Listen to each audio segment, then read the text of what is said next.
Thanks, Kalen. The Blue Jays needed a little added muscle to beat the Chicago White Sox last night, and they got exactly that from Russell the Muscle Martin. Martin's two-run home run in the 7th inning gave the Blue Jays the lead, and they never looked back, winning 4-2. All four of the Blue Jays' runs came from the long ball, as Josh Donaldson and Aledmys Diaz both added their first home runs of the year. Also making his Blue Jays debut was starting pitcher Jaime Garcia, who pitched 6 innings of one-run ball. The Blue Jays will continue their series against the Chicago White Sox tonight, as J. Happ is on the mound. First pitch is set for 7:07. Led by Austin Matthews and William Nylander, the Toronto Maple Leafs ran over the Buffalo Sabres last night 5-2.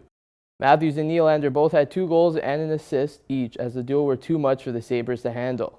In his return from injury, Matthews has been red hot, running a 7-game point streak with 5 goals and 10 assists. Curtis McElhinney made a second consecutive start between the pipes and made 32 saves in the victory.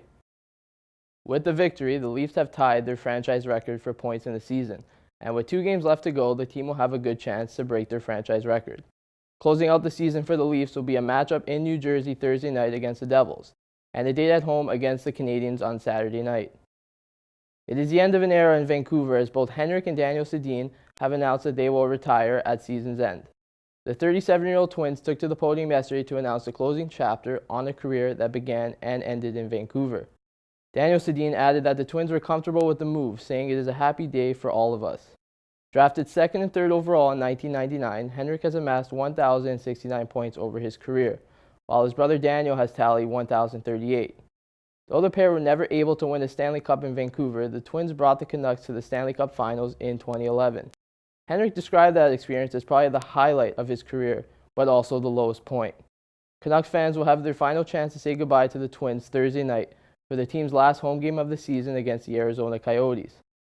The Twins will be eligible for the Hall of Fame come June 2021.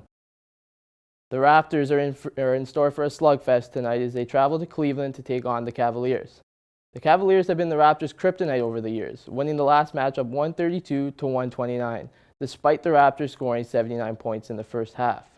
The game will likely come down to one factor: LeBron James. As in the last meeting, the Cavaliers All-Star exploded for 35 points. At stake for the Raptors is a chance to tie their franchise record of 56 wins in the season. For the Raptors to be successful, they will need to cut down on their turnovers, as their 7 fourth-quarter turnovers led to a loss Saturday night against the Celtics. Tip-off is set for 7 p.m.